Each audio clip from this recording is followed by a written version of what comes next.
This is the Inferno Podcast. It's the official podcast of UAB Athletics. Blazer fans, this is the place every week for an inside look into UAB Athletics. This episode is brought to you by Pearl River Resort. Welcome into the Inferno Podcast. Scott Griffin here. It is Season 2, Episode 11, and this episode brought to you by the fine folks at Legacy Credit Union, the official credit union of UAB Athletics. We are talking women's basketball. Obviously, basketball season is right upon us. They've been going 2 or 3 weeks now, officially with practice, and head coach Randy Norton will hang out with us a little bit today. He's got an interesting background, as does our Blazer of the week, Jordan Rosier. She comes to us from an athletic family. She's a transfer from South Alabama coming off a knee injury, and she's got a cool story as well. We'll also talk about all the fall events going on for this week, including, yes, the Battle for the Bones, Memphis and UAB playing football this weekend at Protective, and then also all the fall sports and actions as well. You can follow us on YouTube or wherever you want to catch the podcast here. Ring the bell for notifications. Be sure you don't miss anything there. There's all the list of those things for you there. So without any hesitation, we'll take our first break and we'll come back with Randy Norton, the head women's coach, here on the Inferno Podcast. Hang on.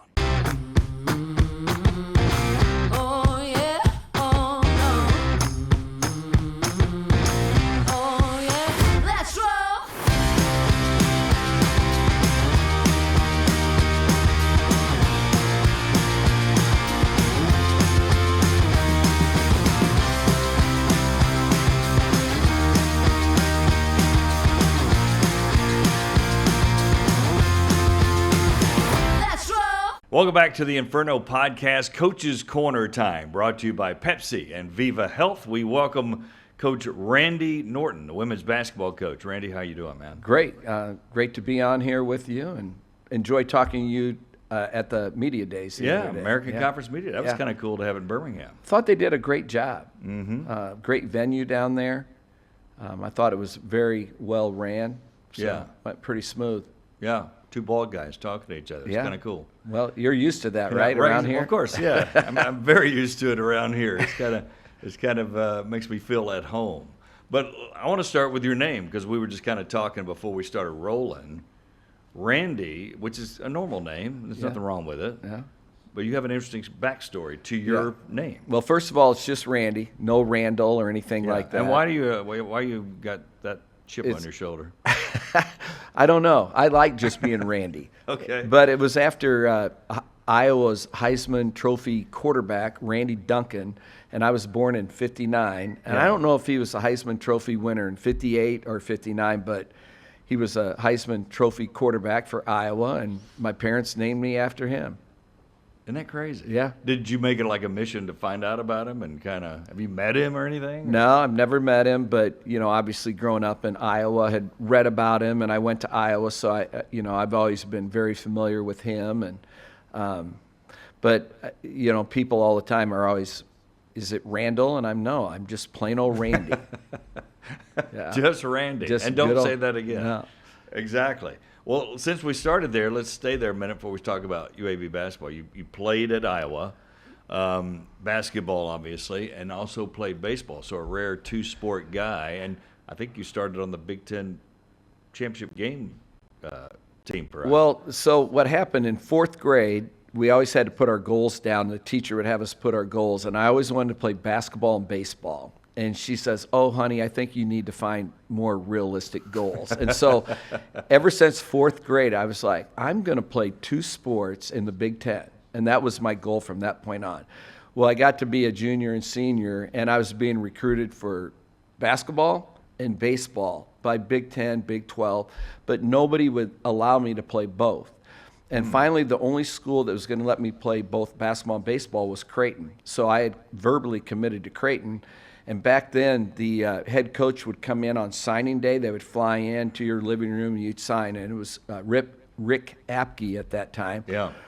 And I get a call from the baseball coach at Iowa, Dwayne Banks, and he says, hey, he goes, Coach Olson, who was the men's coach at that time for basketball, we'd like to come over and visit with you. So I'm like, okay. So they come over to our living room. We spent about 2 hours talking, and by the end of the night, they agreed that I would go on a basketball scholarship, and I would get to play baseball as well. But the agreement was I had to do both, and I couldn't, like during basketball, I still had to get over and do baseball workouts. Oh, wow. And also vice versa. So I was doing double duty. And I did that for 2 years. My freshman year, we won the Big Ten, and then sophomore year, our team went to the Final Four. And it was a great time to be an Iowa Hawkeye. That's also the same time that Bob Cummings was the football coach my freshman year. Then Hayden Fry, Yeah, the legend. unbelievable, Yeah. came in and completely flipped the Iowa football program at that time. So it was an exciting time in the early 80s to be at Iowa. Yeah, but Iowa had a great basketball history, too. People just don't They always realize. have. And Yeah. Iowa State, obviously, we know about him with Tim Floyd and all Yeah. the coaches they've had. Yeah. Yeah. Was it difficult to do that and then keep It grades really up? was. I always joke with our team that I about flunked out of school, but I had a multiple injuries those first 2 years, and it was honestly, it was too much at that level. You know, if Yeah. maybe a smaller level, I could have managed it, but there's so much demands on your time and the time that you have to put in for both sports. And so after my sophomore year, we decided, which is unusual, they took my full ride and put it over for baseball. So I had a full ride for baseball in the next 2 years. So you didn't count against basketball. Yeah. Right. Yeah. Right. I got you. What made you want to be a coach? Where'd that come from? I grew up in a coaching family, from my grandpa to my dad to my uncle. And so from the time I can remember, I grew up in a gym on the football field, baseball field, because my dad did several sports. And so I just grew up around it ever since I can remember. And I always thought I want to play as long as I can. And I was able to play professional baseball till I was 25. And when I got let go, I went right into coaching. So I've either played or coached my entire life. I've done nothing else. You don't own any nice clothes then. You just own sweats. Sweats. Whatever school I'm at, that's what I'm filled up with. And, yeah. Wow, that is amazing. So you started in men's, boys coaching, your tree, and we don't have time to go through all that. But Yeah. where did the transition come to women's and why? Well, I was at Davenport Assumption for 14 years, and while I was there, Robin Pinchton, back then it was Robin Becker at the time, she was at St. Ambrose, in NAIA school about 5 blocks away. Long story short, we became friends, and we would do a lot of X and O, and then one fall she said, would you come over and put in your system, offense, defense? And I'm like, what do you mean? She said, I want you to come over for 6 weeks because they don't really have any rules. And so I took my assistant, and we went over and taught her St. Ambrose team for 6 weeks. And it was a lot of fun. The first time I'd worked with females, coached females, because I'd It's always... different. It is. Not in a bad way. Not in a bad way at all. No. But really enjoyed my time over there. And she went on to Iowa State for 3 years. And she had said, someday when I get a head job, I want you to be my X and O guy. And I'm like, well, what would that mean? She goes, you get to put in all the offense, all the defense, plan practice. And so she got a head job at Illinois State. And at that time, I was the athletic director and the boys basketball coach in my 14th year. And our kids, oldest was going into 7th and youngest was going into 2nd. So I've got 4 children. And so we decided this is a great time to make a move. And so I went from coaching high school boys to Division I women, and we were at Illinois State for 7 years, and we flipped a program there. Then we went to University of Missouri, and I was there for 3 years thinking, we built a 5-bedroom house on a pond. I'm thinking this is where I'll close out my career. And great town, Columbia. And I get a call from, it was actually Jeff Wolbrin, who was an assistant men's coach here at UAB for Jared Haas. And he said, I think our women's job's going to open. And my first thing was, where exactly is UAB? Because I hadn't really been in the South. Yeah. But he loved it here, and he loved Birmingham. And long story short, I'm in my 13th year at UAB. Isn't that crazy? Yeah, it's crazy how coaching works out sometimes. No, it is. Yeah. And won a Conference USA championship, now navigating American Conference, trying to get better there. And Yeah. obviously there's a difference in those two leagues. There is. And For competition. Well, yeah. So conference, and every sport it's different for each league. But in Conference USA women's basketball, the net ranking or whatever you want to look at, but was you typically ranked 12th to 14th for women's basketball in the country. The American and women's basketball is number 6. And a lot of people don't realize how high a level women's basketball is in the American, but it's right there with the Power Fives or Power Fours now, I guess we call them. But it's really good basketball. It's got great coaches in the league. You got some KG veteran coaches, and then you got some up-and-coming superstar coaches, I think, in our league. So before we keep talking about UAB and what you got this year, I'm intrigued by the coaching women because I had a daughter and I tried to help her and coach her a little bit, not in high school, but helped her. So I sought advice on that. And the advice I got, and you tell me if you agree, disagree, or your experience, was you have to start with a positive, then go to correction, then end with a positive. That's the female will listen to you. If you just jump on them all the time and scream, you're going to tune them out. But if you start with positive, correction, positive, that's a good way to do it. You ever heard that? I have. So that's teaching 101. I was an educator, so we were taught that for guys and girls. Anybody that you're teaching, really, the human spirit, right? The human spirit. And so I've always taught that way, whether it was guys or girls. And I look at myself as a teacher first. I think with the guys, when I look back, I don't know if it was because I was younger or because it was guys, but I would get after them a little bit more than sometimes I will do our girls. But also I think that having my own children and watched how they were coached, I don't think anybody responds to somebody on them all the time. I think there's a time and place, and I think I found that whether it's guys or girls, they respond more if you're not always screaming and yelling, but when you do, you get their attention a lot more. But the positive, negative, positive is, to me, that's how you handle anybody. That's good. All of us. That's the way I want to be. No, I mean, I think any human, even at a workplace, would want that. Exactly. Hey, here's what you're doing wrong. You're doing this good, but let's work on this thing right here. I mean, when you start off with something positive right away, you got their attention because they're like, oh, great. What else? And they're going to receive. And we use the word criticism, but whatever you want to call it, but they're going to receive that better if you... Yeah. I like to say correction. Just correction. Correcting and teaching, a better way to do it. Okay. Yeah. So you lost 5 off last year. A couple of them, Andy Kennedy you guys, I'm sure, can have lunch and talk about these things. Go to better places, one to SEC, one to Big Ten. It's the level UAB is. If you really develop a player and they get really good with the NIL and today's athletics, they're liable to go. How have you navigated that? Do you have a philosophy yet, or is it constantly a learning process? I think it's really a learning process. In our last couple of years, as we were talking before the show started, Denham DeShields a couple of years ago had no offers out of high school. We brought her in. We had her here for 2 years, became an all-conference player, and then started every game last year at Mississippi State. And then we had another girl, Mia Moore, came in for a year from Mississippi State, played a year for us, was a third-team all-conference player, and she started every game at Clemson. I think that our staff does a really good job developing players how to play the game of basketball. We spend a ton of time on player development, but like you mentioned, it's part of it. You can't hate it. No, it's not going to do you any good, right? How do you get mad at a kid if they can go make $100,000? Yeah.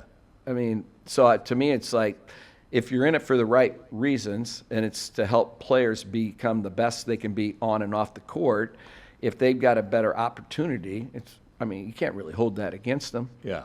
Last year we had a kid, Jade Weathersby, that her freshman year didn't start much, kept developing, and after her sophomore year got an opportunity to go to Florida. So she's at Florida this year. So, so you feel good because you're doing something right, that they're ascending. It's still difficult because you've got to go get new players, but that's just the way. You hate losing them. Yeah. I mean, because you always think, man, if we still had all those players together, what would we have? Really good. But you can't do that. You just take a year at a time. You try to get the best roster you can put together and then go coach the heck out of them. Try to win as many games as you can. Randy Norton, our guest, talking women's basketball here. So those go. How did you navigate this particular roster?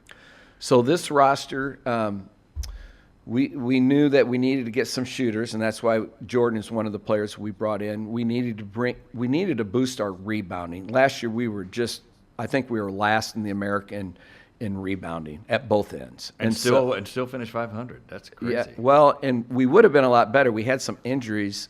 At one point, Right. I think we were 15-6, 15-7, right in the hunt for the American, and then we just had some injuries that were killers. And we still were able to make postseason. Right. Which is Back-to-back great. years. Yeah.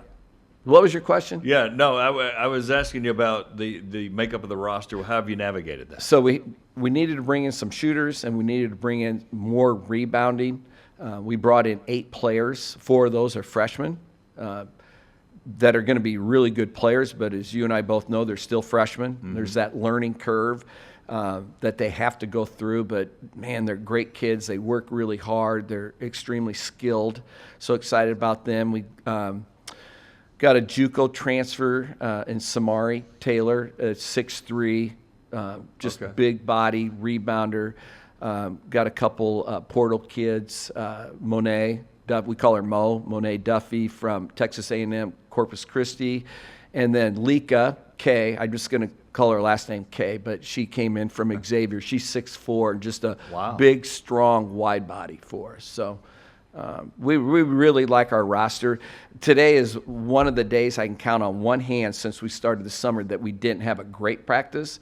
Really? 90% of the time, my wife, I'll come home, how's practice? And I'm like, it was great. Well, that's rare. Yeah, it really is. mean, usually, it's like this all course. season, but this team has really been consistent with their energy level. They're really competitive, their effort. I think today we had an 8 a.m. practice. I just think they weren't quite ready to go from the get-go. They got going as the practice went. Right.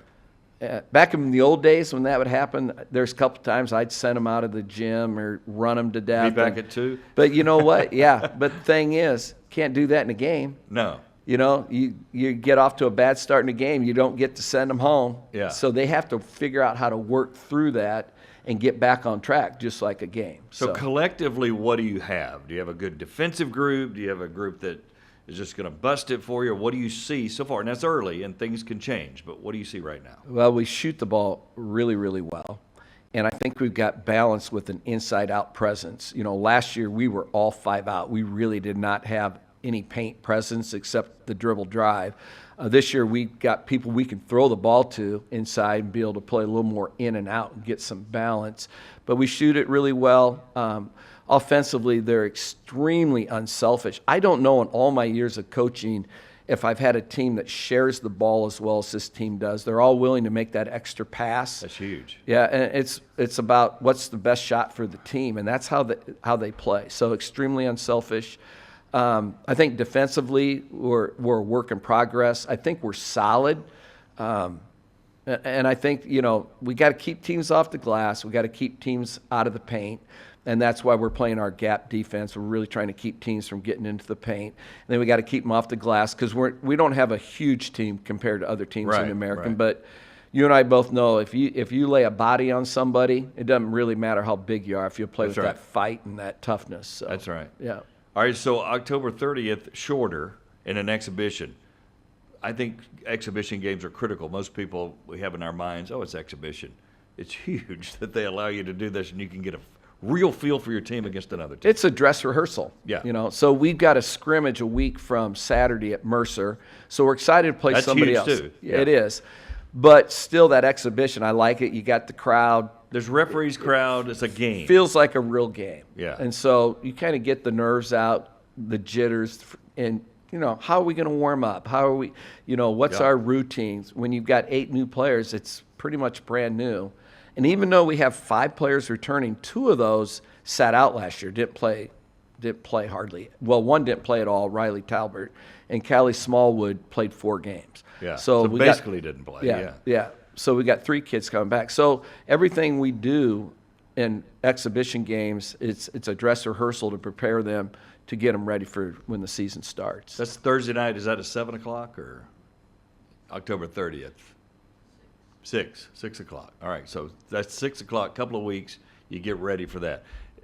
And I'm not asking you to be Nostradamus for your prediction, but what's your feel for this team in the American Conference from what you know other teams have? Is this, because you made the tournament last year with all those injuries. Well, what do you think now?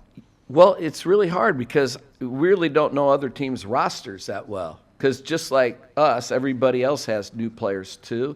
So like South Florida, for instance, they won the conference tournament last year, but he's got almost a brand new roster. Yeah, I mean, so it's hard. Yeah, yeah. So it's really hard to know. I just know it's going to be very, very competitive. Where we stack up in the American, I really like our roster. I like how we play, but you just don't know till you play between the lines. You know, till you tip it up and start playing. But I love coaching our team, and so for me as an old teacher coach, I love coming to practice every day and working with them because they play so hard and they compete, and everything we do is competitive, and so that makes it fun. So we'll be ready to go when it gets here. We'll see what happens as the UAB Yeah. women's get going. Randy, thanks for hanging out with us. Yeah, appreciate you having me. Don't call him Randall. That's right, Randy. Coach's Corner here, brought to you by Viva Health and Pepsi. We'll take a break, come back with more of the Inferno podcast in a moment. Oh yeah, oh no. Oh yeah, let's roll.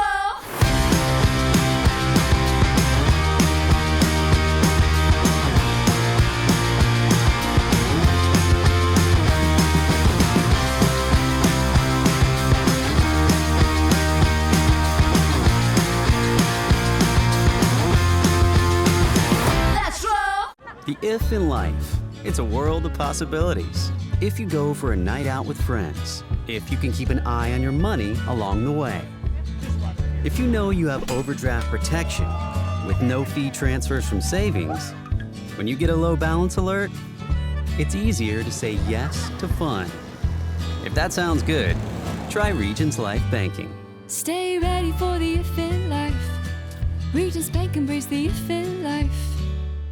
Welcome back to our Blazer of the Week here on the Inferno podcast. Jordan Rosier joins us here as she's a new player for UAB, coming from South Alabama and a bad injury last year. So tell me how that came about, because you have an injury, you just had thoughts, or what went through your head? Yeah, so 8 games into the season, we were playing Ole Miss, and I went down with the ACL tear on my left knee.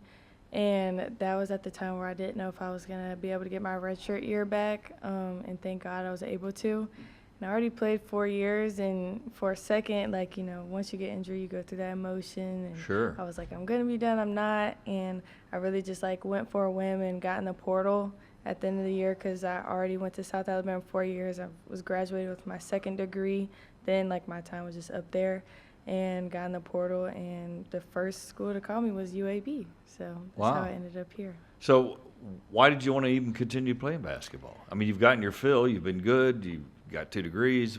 What's that about? I just really felt like that just wasn't how God wanted me to end my career. I just knew I had a little left in the tank. My junior year, I really took off, and my senior year was supposed to be the year coming off of that, and coming down with the injury, I just didn't want to end my season like that. So I gotcha. So what grabbed you about UAB?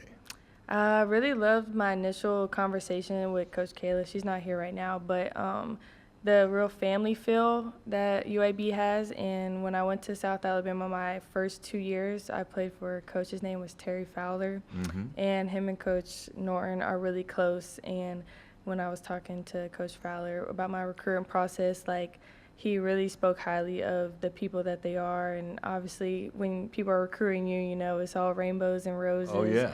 But just hearing that from somebody that I trust, I really knew, if I was to come here, I would be in good hands. Yeah.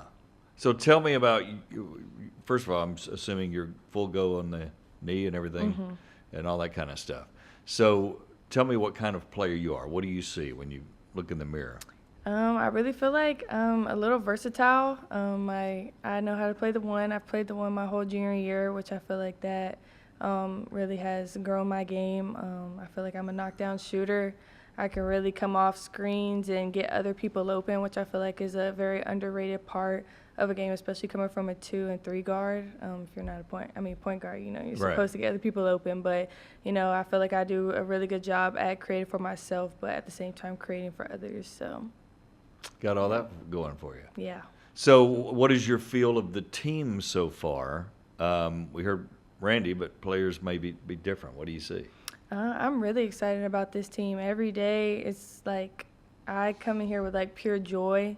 I feel like it's really hard to have a team, especially a brand new team, and have all 13 people bought in every day, and you're just out there competing every day. And every day, it's a new player that has exceeded the expectations, and it's just a real fun environment that I'm just so excited to like play somebody else. Yeah. With, so. Is it important on girls' teams to like your teammates Yeah, I would say. and to have a bond? Yeah. And, you know what I mean? Yeah, especially with that trust. I feel like trust especially is a lot. Off the court, you build it on and off the court, but especially on the court, I feel like getting it in every day with each other, making sure we go to war, but also pushing each other, definitely like helps when the game time comes. Yeah. All right, so you come from an athletic family. I think you had a sister play basketball.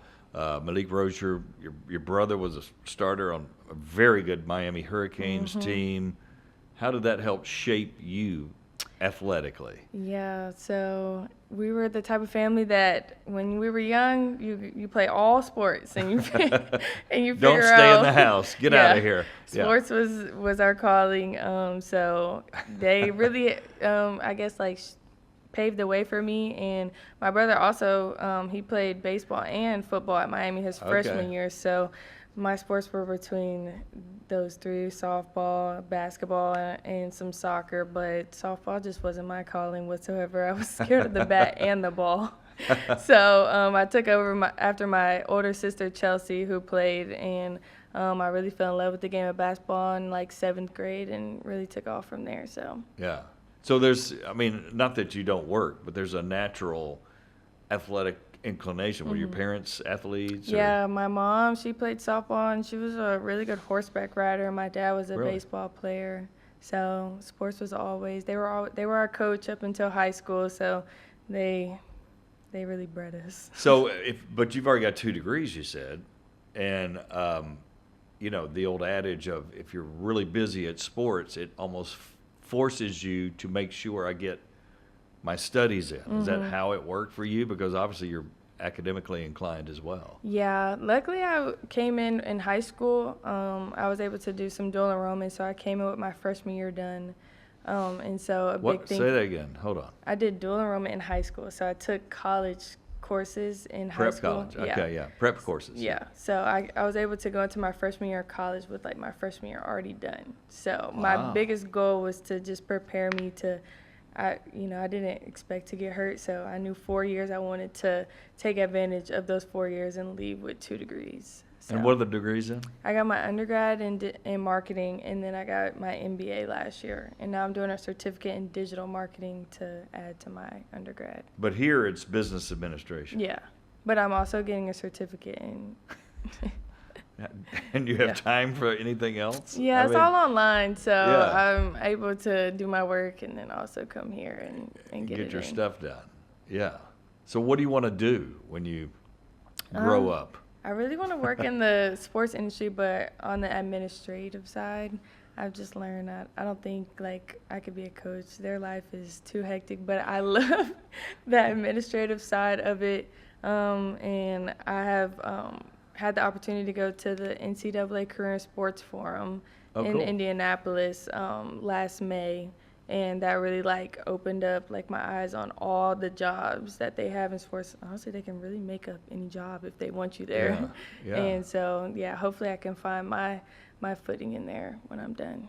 So we're talking about athletic director or just whatever, as long as it's administration. Yeah, I would like to be on the marketing side of things, Okay.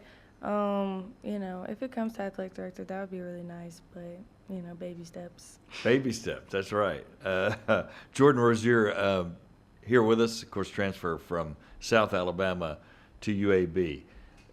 And I know you don't know anything about this league, but what have you heard about it? And from what you've seen of your team, good shot? You feel good about, being in the upper echelon of the league, making the Yeah. tournament? And Coming in, I definitely heard that this league is fast, physical, and can shoot the ball. And I feel like we have all of those aspects. I know we're coming in kind of like the underdogs, but Yeah. I feel like that kind of like lights a fire under us even more. And that just makes me more excited to go into the season with them. Like, there would be no other team I'd rather go to war with. So I'm excited. In this day and time, when there's so many new players on a team, it's not like you're going and there's 9 returners. Right. It's just those days are gone. Has that been difficult to navigate? Because you probably saw it, if this is your 5th year, you probably saw it normal when you started, and now it's this. Yeah. Actually, I feel like the way that they designed the summertime, we started doing stuff as a team since day one, and I think that kind of helped the chemistry come together a lot faster than, like, working on just posting guards and a lot of skill stuff. Like, we started doing team stuff since day one, so that way having so many new people with freshmen coming in and 5 transfers and 5 returners, like, that helped, like, mold us even faster than, like, starting on day one of practice. And it's important, again, I think, in the women's game, not to separate it from men's, it's important men's too, but really important that you guys got to jive together and get that bond going to have success on the court. Yeah. You agree with that, right? I agree. Yeah. So let's go to our lightning round. This is a fun round where we talk about anything that comes to your mind. So it's the first thing that pops in your mind. We ask kind of different questions. All right. Did they warn you about this? Yeah, I got warned okay. a little bit. Well, good. So you've got warned. That's great. First of all, tell me what you love about Birmingham. I love the food. Everybody says food. There's It's so crazy. much food. Like, I came from Mobile, so, I had a little bit of You got some food? there, but, Yeah. like, the variety here is... All right, so tell me about it. Like where and what kind? And I love, you can get wings, you can get Mexican, you can go on one street and get, like, 4 different things if you want. Like, and there's a lot of food trucks. I love the food trucks around here, which I'm not used to, so Yeah. I've definitely, like, dived into, like, going to a different food truck every week. I don't know no names of them, but I just scroll on TikTok and I'm like, ooh, I'm going here. yeah. So is it different ethnic food groups you like? Yeah. You like Indian or Mexican? I or like Mexican. Yeah, that's really it, honestly. Other than Mexican. American food, Yeah. I'm trying. But you can't eat out all the time. Yeah, I cook a So lot. you cook. I'm a Okay, so big what do you cooker. cook for yourself? I cook a lot. I probably cook like 5 times out the week. I'll make like steak, chicken, pasta, any like tacos. I'm a big steak girl, so I make Yeah. a lot of things with steak. Where'd that skill come from? My mom and Really? my grandma. Yeah. Good cook. So you I paid cook for attention. the team too. I'm the mom. Cook of for the team. Yeah, I'm the mom. I've made Sunday dinner for them. I've made soup for them. I've made burger. I've made a lot of things. They call me Nana Joe. That's what my You name kind of is. looked down at the floor when you said Nana Joe. Is that a bad thing or? Yeah, I'm the old head, but I didn't think I was gonna get Nana. Anything but Nana? Yeah, so that's my name on the team. They call me Nana Joe. Nana Joe. All right, that's very cool. What's your favorite restaurant? Outback. I'm an OG. That's not food even- chain. that's a chain. I know, but it's You just just so talked and good. bragged about Birmingham. I know. There's like a food truck. It's called like Los Valeros. I'd probably go there. Like, Where is it? Give it a plug. Where? NIL it's deal. in Homewood. Homewood. That's all I know. I don't know my way. You know how to around get there. Yeah, I know how to get there. I hear you. All right, so we've already covered what you want to do. Well, what do you like to do in your off time? What do you do to get away from everything? Cook. I feel like that's a big therapy for me, and I like to do anything with my dog. I'm a dog mom, so my time outside of here goes towards her. Are you walking the dog or? Yeah, I stay right by Railroad Park, so me and Railroad, we go together real bad. Yeah. So what's the name of the dog? Remy. She's Remy. a cockapoo, so a cocker spaniel and a poodle. Yeah. What Yeah, made you that's go my for that? child. Or was it just the way it happened? Yeah, I thought she was cute. I wanted a cute dog, so It was real scientific. She was cute, right? yeah, I wanted to fit my aesthetic. Yeah. So, Yeah. So that's your getaway. That's good though. yeah, To it's a have nice the, balance. I'm yeah. here till about 2 o'clock every day. Then I go home, do my homework, cook, and then walk my dog. You're like a normal human. Yeah. That's weird for a college kid, I right? tried. This is my 5th year, so. Almost sounds like a Nana, isn't it? I mean, it's kind of crazy. That's why I got that name. They're like, please get out the house. Why are you cooking in your apron? It's like, sorry. That's funny.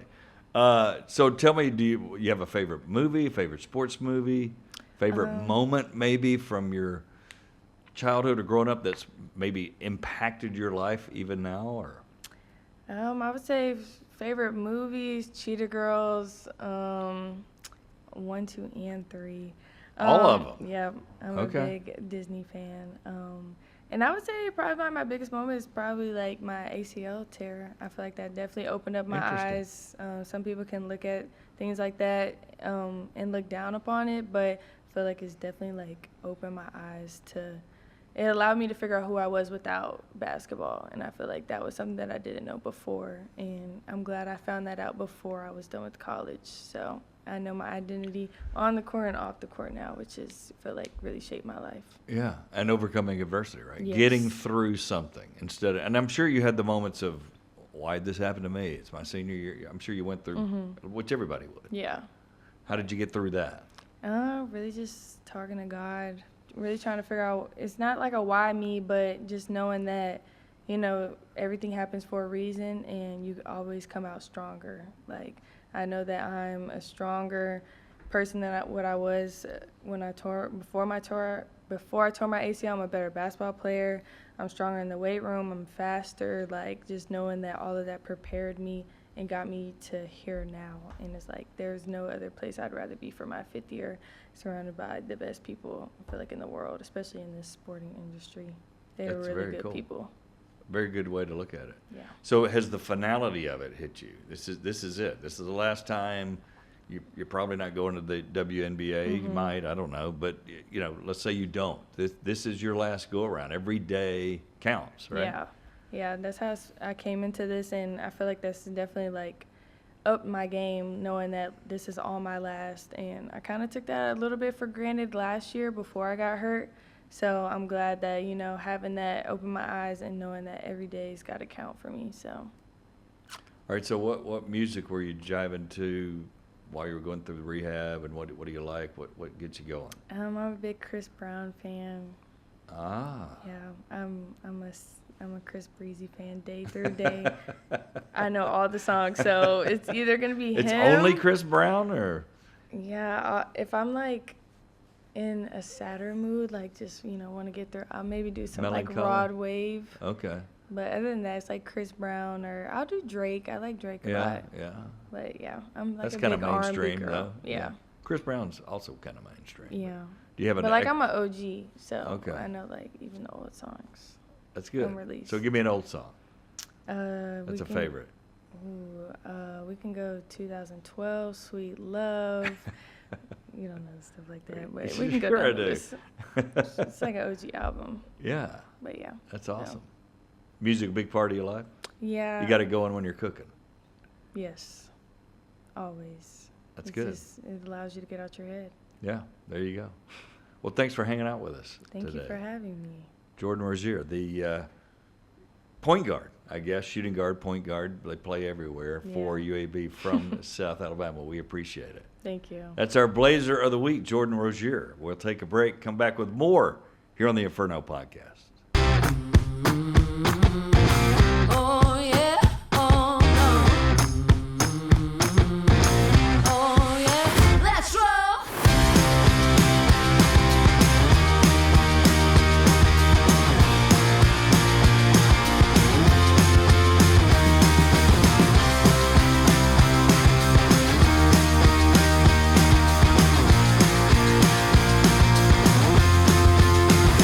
Let's roll.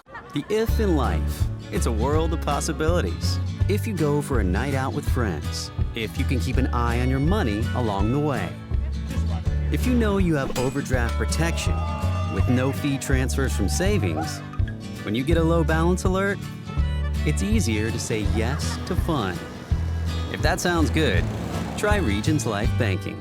Stay ready for the if in life. Regents Bank, embrace the if in life.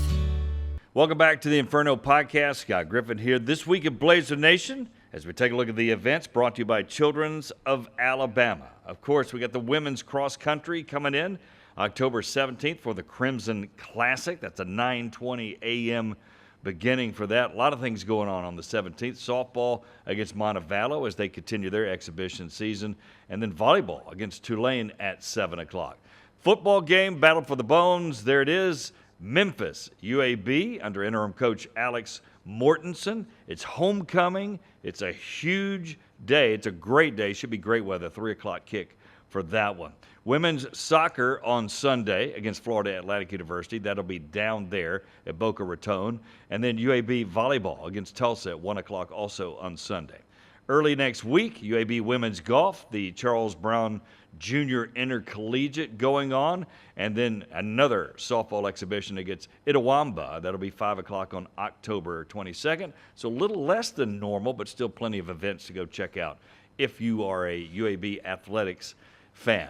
That'll do it here for Season 2, Episode 11 of the Inferno Podcast. We will see you next week right here on the Inferno Podcast. So long, everybody.